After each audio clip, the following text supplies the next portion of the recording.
Do you think that the way we're playing right now, we have a shot to win a really good amount of games to finish the season? Yeah, And for if sure. not, do you think there's anything we can do? Okay, you do. For If sure. Well, what do so you think we need to improve on to like kind of guarantee it, or not guarantee it, but make it a more viable option of going to the play-in? yeah, I mean, to me, it's just shooting. Like, Yeah, it's I know. really just execution, and it's just like you saw it tonight against the Cavs. Like, we just got out executed, like down the stretch fully. I mean, it was Garland taking over. We still don't really know who is our takeover guy. We tried to make it Ant kind of, even though he had like no shots go in until the third or fourth quarter. It was late in the third, I think. Well, you know Um, what I want to see? I want us to see us not be so reliant on having a takeover guy. Sorry, but end of game NBA basketball, when it's like ISO based play, is never the best way to do it. Or it is if you have like one of the top three guys.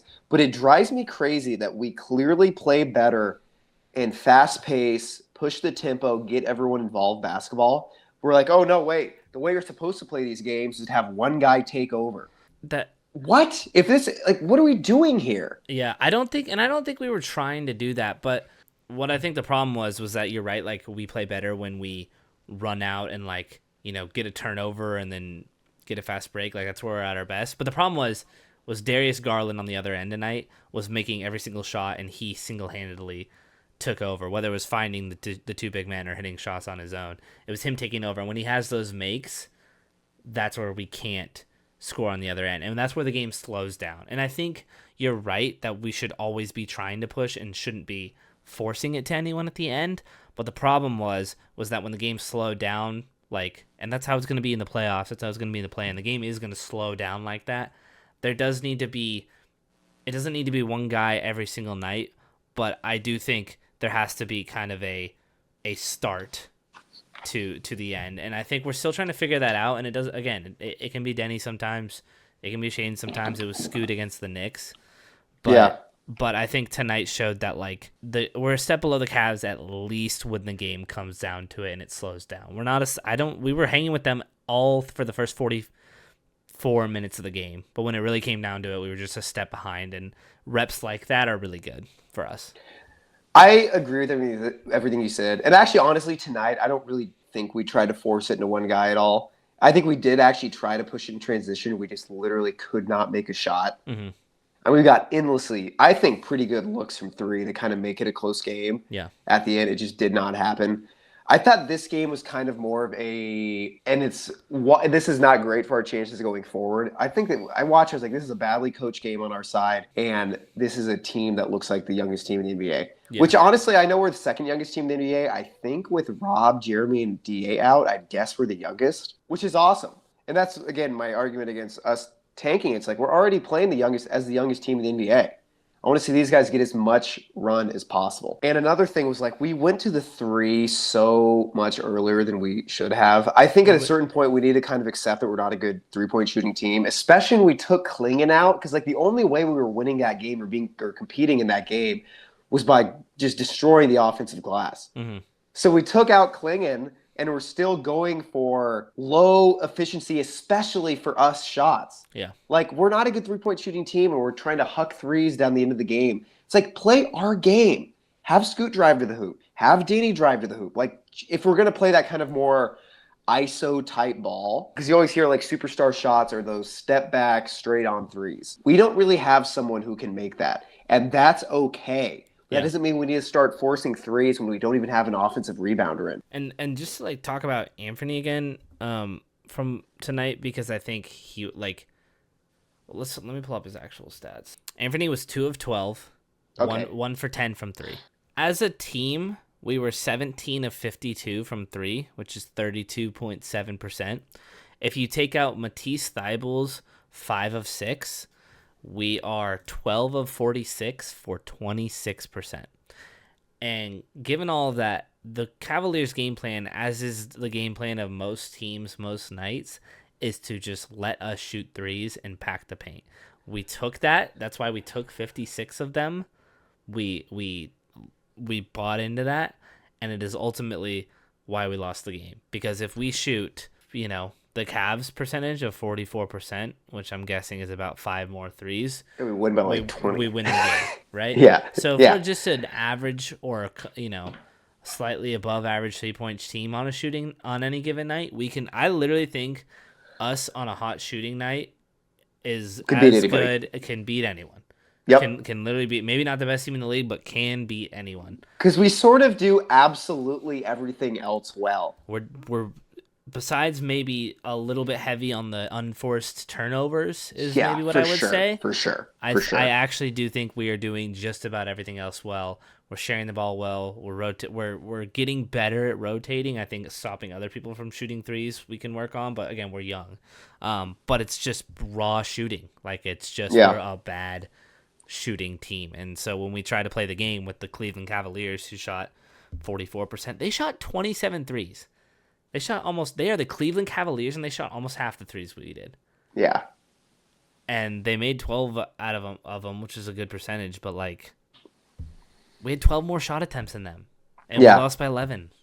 No, we had how many more shot attempts overall? 12? We had 100 shot attempts, which is That's a lot crazy. in a game. That is crazy. And we still just couldn't hang because we just were missing all our threes. So do you think that was that was intentional by Chauncey, where he's like they are because there's no one in the league who's going to be better at clogging the paint than the Cavs. Yeah. They have Jared Allen, they have Mobley, like they're going to make that hell. But so it's interesting that we've done so well against them this year. I think it's mostly because when we were prioritizing basically getting in front of them before they could set their defense. Mm-hmm. But tonight, I don't think we did that good of a job with that. I don't know if they were doing a better job. This might be credit to them because I've been noticing this lately when Denny gets a rebound, teams have been immediately, as fast as they can, like basically building like a wall. Yeah. Here's what the difference between a young team and an experienced team is. Young teams will do what they go in planning to do no matter what the defense gives them. Meaning they're like, okay, it looks like we should do this, we should do this, which means take a lot of threes because they're clogging the paint and crash the offensive board. But if the defense, like it did in the fourth quarter, I thought it allowed for the Blazers to drive to the hoop way more. I think they were starting to see that we were taking a lot of threes. They were coming out a little bit more. That's our chance to kind of attack the hoop. But as a young team, we're not experienced enough to take what the defense gives us and are kind of following a game plan no matter what. Yeah. It's the same thing when you run plays. You see us make passes that we think we're supposed to make. Like, we know a guy's coming off a flat screen at the bottom. He's going to come up. I'm passing it to him no matter what because that's in the play. It's something I saw the Blazers do a lot. Still do sometimes, a lot less now, but especially earlier in the year, where it's like we're doing this because we're supposed to. Right. But without even thinking that there's a guy coming up. And it's the same thing with what I thought we were doing going in that fourth quarter night, where it's like we're going to take a lot of threes, we're going to crash the glass, with ignoring the opportunities have changed that have allowed us to actually get to the hoop more. Brad, is it dead? Honest reaction, gut reaction. We're as close as we can be without us being dead. It's But no, it's not dead. I'm saying right now, it is not dead. It's not. I don't think people dead. What's so tough about this is like, if we're basing it off of what is most realistic, probably dead. But dude, we are one injury away from the Suns and one injury away from the Mavs to being a playing team. The problem is we're out of time. So we are running low on time. We're running out of time to get injured. So here's where it stands now pretty plainly to me is that we're looking solely at the Kings and the Mavericks because the Suns have a tough schedule. But the problem is... Oh, you're saying you don't think the Suns are in it at all? So the Kings and the Suns are now tied. I know the Suns' schedule. The funniest thing I've seen in my entire life. Okay. Here's why it's those two. First of all, Dallas, even though they started playing AD, which is a bad sign, they do have the capability to lose a lot in a row because they seemingly don't want to win. The Kings, the reason why we can catch them is because our next game is in Sacramento on Thursday. And if we win that one, we have the tiebreaker because we have to be we have to be solely above Phoenix and Dallas. Yeah. But we can tie Sacramento because we'll have the tiebreaker. So that's where we have a little bit of life. So what I'll say is it's not quite dead, but if we lose on Thursday, it is dead. Dude, I'm thinking period. It is dead. Period. I disagree, dude. We're in the weirdest spot and it's kind of not a good look for the play-in. Yeah. Where it's like, dude, all of these teams could lose out. Like, Yeah. us, the Suns, and the Mavs could all lose out, and it could just stay as it is right now. It's like everyone's in the same position as us. It's just that we're slightly behind them. That's Yeah. that's what. So it's tough because But the slightly behind at this point is a huge 3 difference. games with Yeah, 9 10. to go. Is it 9 now? We've played 73 games. We are 3 games back with 9 to go. I'm ready. I'm ready to call it dead if the Kings do lose. Yeah, I guess. But again, I don't think we're going to catch up to any of those teams behind us except for maybe Miami. Because here's the difference, dude. What is tanking or, what does pulling guys look like for us? Jeremy's already out. Aiton's already out. Yeah. Rob Will's already out. We're playing our young guys already. I know. We're too good to play our young guys and play like shit. We're just – and this is a good thing. Unless you want to see Scoot bench, unless you want to see Shaden bench, unless you want to see Denny, Tumani – with 8 games, I think I'm okay with it. No, dude, but it's not going to happen. With 8, that is simply I know, not going to happen. But what I do think I'm gonna give it to the losers who've been tripping all season about it. I do think with 8 games left to go and 5 games that we have to make up in the standings, it's enough to call it over. So again, I'm going to ask this again. What does us tanking look like then? If all of our vets are already not playing, do you want to see all of our rookies and second-year players not get minutes? I think, dude, if you sit Denny and Tumani, we get so much worse. We're going to sit Tumani, the guy who needs more offensive development than anyone on the team. Not going to happen. It is a bad idea. No, the guy who has played Iron Man 4 more minutes than anyone else on the team for 72 games this season over and over. And Denny, the guy who draws contact on every single play he tries to drive to the hoop on. These are 2 people who get banged up every single game. These are 2 people that if we played 7 games and one of them tears their ACL and it's because we were trying to fight for this playing thing. I've heard this argument before. I know. But if that's the case, then they shouldn't have played the whole season. They might tear their ACL. Give me a break, dude. No, because here's the thing.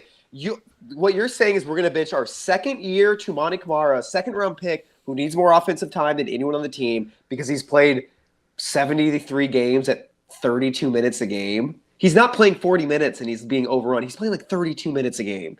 We're not benching him. That's ridiculous.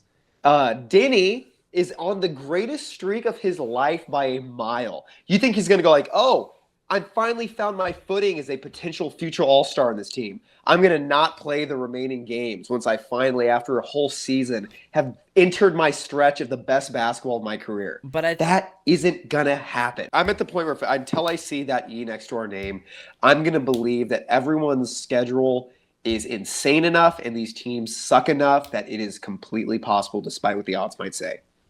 Yeah. When I say the odds, I literally mean the statistical odds, not like what the odds say. Yeah. Like what the odds say. Regardless of it all, we are in dire straits. The Blazers need to get really hot, really fast, which we think they can. Yeah. And we're rooting really hard on the downfall of the Mavs, the Suns, and the Kings. I think if they play like they did tonight and get a little hot shooting, they could really, really catch fire. But yeah, I think we all agree that every player on the team needs to be locked in the gym and have a couple dates with the shooting machine. Let's just start with a win on Thursday and then keep the flame alive. Get the Kings back down. Yeah, because if we do that, if we beat the Kings on Thursday, I'm with you that the dream is still alive. If we lose, we might have to have another conversation. Well, thank you guys. Final stretch, 9 games. We're really almost in April. I apparently have no idea what the hell's going on. We're losing it. We're falling apart as the season is coming to an end. But yeah, I've watched every minute of every Blazer game, but apparently I need to look at the standings for everyone else, or look in the mirror and look in the mirror and what the hell happened to me. Well, appreciate you guys. I'll be on my game next time. Yeah, appreciate you guys. Blazers are cool. Blazers are cool. Take care. Take care. Like, comment, subscribe. That's what I need to say.